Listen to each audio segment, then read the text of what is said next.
ಕಡೆ ಒಂದು ತುಂಬಾ ದೊಡ್ಡ ಹೆಜ್ಜೆ ಇಟ್ಟಿದ್ದಾರೆ. ಯಾಕೆಂದ್ರೆ ಯಾವಾಗಲೂ ಪಡ್ಕೊಳ್ಳೋ ಕಡೆನೇ ಇರ್ತಾರೆ ಕಲಾವಿದರು. ಕೊಡೋದ್ರಲ್ಲಿ ಸಾಕಷ್ಟು ಯೋಚನೆ ಮಾಡ್ತಾರೆ. ಇಲ್ಲ ನಂದು ಫಸ್ಟ್ ಸಿನಿಮಾ ಮಾಡೋದಂದ್ರೆ ಅಂದ್ರೆ ಒಂದಷ್ಟು ವಿಚಾರದಲ್ಲಿ ಭಯದ ವಿಚಾರದಲ್ಲಿ ಹೇಳ್ತೀನಿ. ಯಾಕಂದ್ರೆ ಒಂದು ಸಿನಿಮಾ ಅಂತ ಬಂದಾಗ ನಾ ಈ ಬಜೆಟ್ ಅಲ್ಲೇ ಮಾಡಬೇಕು ಆ ಥರದ ಒಂದು ಮೈಂಡ್ ಸೆಟ್ ಅಲ್ಲಿ ಎಷ್ಟೋ ಸರಿ ಮಾಡಕ್ಕೆ ಭಯ ಪಡ್ತಾರೆ. ಸೊ ಅಂಥದ್ರಲ್ಲಿ ಸಣ್ಣ ಸಿನಿಮಾ ಆಗಲಿ ದೊಡ್ಡ ಸಿನಿಮಾ ಆಗಲಿ ಯಾವುದೋ ಒಂದು ಮಾಡಬೇಕು ಅಂತ ಪ್ರಯತ್ನಕ್ಕೆ ಕಾಲಿಟ್ಟಿದ್ದೀರಾ. ಸೊ ಅದು ಗ್ರೇಟ್ ಅನ್ಸುತ್ತೆ. ಯಾಕಂದ್ರೆ ಈಗ ದೊಡ್ಡ ಸಿನಿಮಾಗಳೀಗ ಪ್ಯಾನ್ ಇಂಡಿಯಾ ಅಂತ ರೇಸ್ನಲ್ಲಿ ಈ ಥರದೊಂದು ಸಣ್ಣ ಸಿನಿಮಾಗಳನ್ನ ಸಣ್ಣ ಕಂಟೆಂಟ್ ಪ್ರಯೋಗಗಳನ್ನ ಮರೆತೇ ಬಿಟ್ಟಿರ್ತೀವಿ. ಅಂಥದ್ರಲ್ಲಿ ನೀವು ಮುಂದೆ ಹೋಗಿದ್ರಿ ಅಂತ. ವೈಯಕ್ತಿಕವಾಗಿ ನನಗೆ ಅನ್ಸೋದು ಪ್ಯಾನ್ ಇಂಡಿಯಾ ಸಿನಿಮಾಗಳು ಒಂದು ಕಡೆ, ದೊಡ್ಡ ಸಿನಿಮಾಗಳು, ದೊಡ್ಡ ಬಜೆಟ್, ದೊಡ್ಡ ಕಲೆಕ್ಷನ್ಸು ಇದು ಒಂದು ಕಡೆ ಹೋಗ್ತಿದ್ರೆ ಇಂಡಸ್ಟ್ರಿಯ ಗೆಲುವು ಸಣ್ಣ ಸಿನಿಮಾಗಳಿಗೆ ಗೆದ್ದಾಗುತ್ತೆ. ನಾನು ಅದನ್ನು ತುಂಬ ಸ್ಟ್ರಾಂಗ್ ಆಗಿ ಬಿಲೀವ್ ಮಾಡ್ತೀನಿ. ಸಣ್ಣ ಸಿನಿಮಾ ದೊಡ್ಡ ಮಟ್ಟದಲ್ಲಿ ಹಿಟ್ ಆದಾಗ, ಸಣ್ಣ ಸಿನಿಮಾ ಲಾಭದಾಯಕವಾದಾಗ ಆ್ಯಂಡ್ ಹೊಸ ಕಲಾವಿದರು ಅಂದರೆ ಇರ್ರೆಸ್ಪೆಕ್ಟಿವ್ ಆಫ್ ನೋನ್ ಫೇಸೋ ಅನ್ನೋನ್ ಫೇಸೋ ಬಟ್ ಕಲಾವಿದನಿಗೆ ಅಂದರೆ ಅವರ ಟ್ಯಾಲೆಂಟಿಗೆ ಬೆಲೆ ಸಿಕ್ಕಿದಾಗ that is where industry will grow.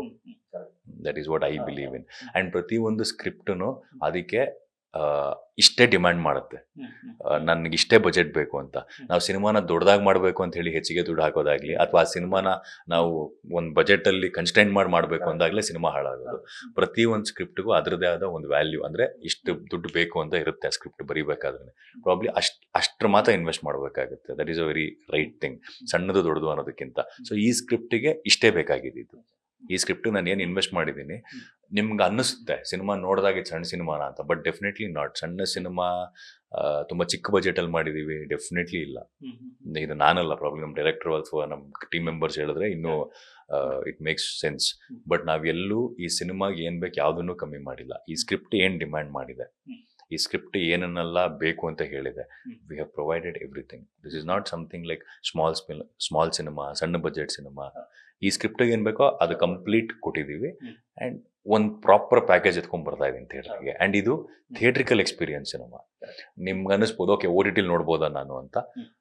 ಇಲ್ಲ ಅಂತ ಹೇಳಾರೆ ನೋಡ್ಬೋದು ನೀವು ಓ ಟಿ ಟಿಲಿ, ಬಟ್ ನೀವು ಡೆಫಿನೆಟ್ಲಿ ಓ ಟಿ ಟಿಲಿ ನೋಡಿದ್ಮೇಲೆ ಅನ್ಕೋತೀರಾ ನಾನು ಈ ಸಿನಿಮಾ ಥಿಯೇಟ್ರಲ್ಲಿ ನೋಡಬೇಕಾಗಿತ್ತು ಅಂತ. ಯಾಕಂದರೆ ನನಗೆ ದಿಯಾ ಆದಮೇಲೆ, ಬ್ಲಿಂಕ್ ಆದಮೇಲೆ ಸಾಕಷ್ಟು ಮೆಸೇಜ್ ಬಂದಿತ್ತು. ಏನಂತ, ಓ ಟಿ ಟಿಲಿ ನೋಡಿದ್ಮೇಲೆ ಈ ಸಿನಿಮಾ ನಾನು ಥಿಯೇಟ್ರಲ್ಲಿ ನೋಡಬೇಕಿತ್ತು, ಟಿಕೆಟ್ ಕಾಸು ತೊಗೊಳ್ಳಿ. ಪ್ರಾಕ್ಟಿಕಲಿ ಅದು ಯಾವುದೂ ಸಾಧ್ಯವಾಗಲ್ಲ. ನಾವು ಇವತ್ತಿಗೆ ಶಾಂತಿ ಕ್ರಾಂತಿ ಬಗ್ಗೆನೇ ಮಾತಾಡ್ತಿದ್ವಿ ಲಾಸ್ಟ್ ಇಂಟರ್ವ್ಯೂ. ಹೌದು, ಶಾಂತಿ ಕ್ರಾಂತಿ ಇವತ್ತಿಗೆ ಮತ್ತೆ ರಿಲೀಸ್ ಮಾಡಿ ಸಿನಿಮಾ ಇದು ಮಾಡ್ತೀವಿ.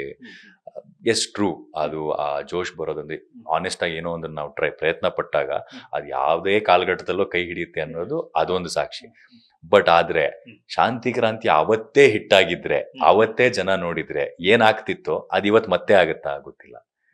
ಆ ಟೈಮಲ್ಲಿ ಅದು ಆ ಬಿಸಿ ಇದ್ದಾಗೆ ಆಗಬೇಕದು. ಅದಾದಾಗಲೇ ಸಿನಿಮಾ ಮೇಕರ್ಸ್, ಐ ಥಿಂಕ್ ನಾವು ರವಿ ಸರ್ ಬಗ್ಗೆ we have to be very very grateful. Because ಅವ್ರು ಮಾಡಿರುವಂಥ ಕನ್ನಡ ಚಿತ್ರರಂಗಕ್ಕೆ ಅವ್ರು ಮಾಡಿರುವಂಥ ಸಿನಿಮಾ ಆಗಿರ್ಬೋದು ಅಥವಾ ಅವ್ರು ಕೊಟ್ಟಂಥ ಕೊಡುಗೆಗಳಾಗಿರ್ಬೋದು ಅಪಾರ. ಲೆಟ್ಸೆ ಶಾಂತಿ ಕ್ರಾಂತಿ ಆವತ್ತಿನ ಮಟ್ಟಕ್ಕೆ ತುಂಬ ದೊಡ್ಡ ಹಿಟ್ ಆಗಿದ್ದಿದ್ರೆ ಮುಂದೆ ಇನ್ಯಾವ ಥರದ ಸಿನಿಮಾಗಳು ಬರ್ತಾ ಇದ್ವು ಅಲ್ವಾ? ಬೇರೆ ಥರದೇ ಸಿನಿಮಾಗಳು ಬರ್ತಾ ಇದ್ವು. ಯಾವುದೋ ಒಂದು ಇಂಟರ್ವ್ಯೂಲ್ಲಿ ನೋಡಿದೆ, ಎಸ್ ನಾರಾಯಣ್ ಸರ್ ಹೇಳ್ತಾರೆ, ರವಿಚಂದ್ರನ್ ಸರ್ ಸೋತ್ರೆ ಅದು ರವಿಚಂದ್ರನ್ ಸರ್ ಸೋಲಲ್ಲ, ಇಂಡಸ್ಟ್ರಿ ಸೋಲು ಅಂತ. ಆ ಸಿನಿಮಾ ಗೆದ್ದಿದ್ದಿದ್ರೆ ನನ್ನ ಥಾಟ್ ಪ್ರೊಸೆಸ್ಸು ನೆಕ್ಸ್ಟ್ ಬರುವಂಥ ಸಿನಿಮಾಗಳು ಯಾವ ಥರ ಸಿನಿಮಾಗಳು ಬರ್ತಾ ಇದ್ವು. So in the same way Dia, blink ಇದೆಲ್ಲ ಸಿನಿಮಾಗಳು ಸಿನಿಮಾ ನೋಡಿದ್ಮೇಲೆ, ನಾನು ಓ ಟಿ ಟಿಲಿ ನೋಡಿದ್ಮೇಲೆ ನಾನು ಥಿಯೇಟ್ರಿಗೆ ಬಂದು ನೋಡಬೇಕಿತ್ತು ಅಂತ ಅಂದ್ಕೊಂಡ್ರೆ ಅದರಲ್ಲಿ ಏನೂ ಪ್ರಯೋಜನ ಆಗೋದಿಲ್ಲ. ಈಗ ವಿಡಿಯೋ ಸಿನಿಮಾನು ನಾನು ಅದೇ ಹೇಳ್ತೀನಿ. ಸೊ ನೀವು ಓ ಟಿ ಟಿಲಿ ನೋಡಿದ್ಮೇಲೆ ನಾನು ಥಿಯೇಟ್ರಿಗೆ ಬಂದು ನೋಡಬೇಕಿತ್ತು ಸಿನಿಮಾ ಅಂದರೆ ಥಿಯೇಟ್ರಲ್ಲಿ ಇದ್ದಾಗ ಸೊ ದಯವಿಟ್ಟು ಬಂದು ಥಿಯೇಟ್ರಲ್ಲೇ ನೋಡಿ ಸಿನಿಮಾನ. ಡೆಫಿನೆಟ್ಲಿ ಒಳ್ಳೆ ಥಿಯೇಟ್ರಿಕಲ್ ಎಕ್ಸ್ಪೀರಿಯನ್ಸ್ ಕೊಡುವಂಥ ಸಿನಿಮಾ.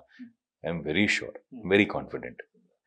ಮತ್ತೊಂದು ಕಡೆ ಇನ್ನು ದೇಹದಿಂದ ಶುರುವಾದಂಥ ಒಂದು ಸಕ್ಸಸ್ಫುಲ್ ಜರ್ನಿ ಈಗ 5 ವರ್ಷದಲ್ಲಿ ಸಾಕಷ್ಟು ದೊಡ್ಡ ಮಟ್ಟದಲ್ಲಿ ತಗೊಂಡೋಗಿದೆ. ದಸರಾ ಆಗಲಿ, ಬ್ಲಿಂಕ್ ಆಗಲಿ, ಗರ್ಲ್ ಫ್ರೆಂಡ್ ಆಗಲಿ, KGF ತುಂಬ ಚೆನ್ನಾಗಿ ಆಗ್ತಾ ಇದೆ.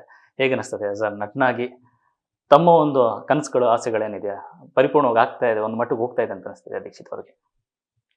ಪರಿಪೂರ್ಣ ಅನ್ನೋದು ಎಲ್ಲೋ ಒಂದು ಕಡೆ ಅದು ಲೈಫಲ್ಲಿ ಯಾವತ್ತೂ ಫುಲ್ ಸ್ಟಾಪ್ ಇರೋದೇ ಇಲ್ಲ. ಇದು ಯಾವಾಗಲೂ 3 dots, it is always to be continued.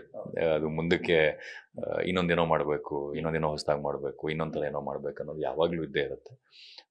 But ಖುಷಿ ಇದೆ, ಸಿನಿಮಾಗಳು ಮಾಡ್ತಾ ಇದ್ದೀವಿ. ನನಗೆ ಬೇಕಾಗಿರುವಂಥ ಸಿನಿಮಾಗಳನ್ನ ಮಾಡ್ತಾ ಇದ್ದೀನಿ. ನನಗೆ ಬೇಕಾಗಿರೋ ಜಾನರ್ಗಳನ್ನ ಆರಿಸ್ಕೊಂಡು ಸಿನಿಮಾಗಳನ್ನ ಮಾಡ್ತಾ ಇದ್ದೀನಿ. ಅಫ್ಕೋರ್ಸ್ ಅದರಲ್ಲೂ ಒಂದಿಷ್ಟು ಏರುಪೇರೆಲ್ಲ ಇದೆ, ಬಟ್ ಅದನ್ನೆಲ್ಲ ಪಕ್ಕಕ್ಕಿಟ್ರೂ ಬೇಕಾಗಿರುವಂಥ ಸಿನಿಮಾಗಳು ಮಾಡುವಂಥ ಅವಕಾಶಗಳು ಇವತ್ತಿಗೆ ಆ ಜಾಗದಲ್ಲಿ ನಿಂತಿದ್ದೀನಿ.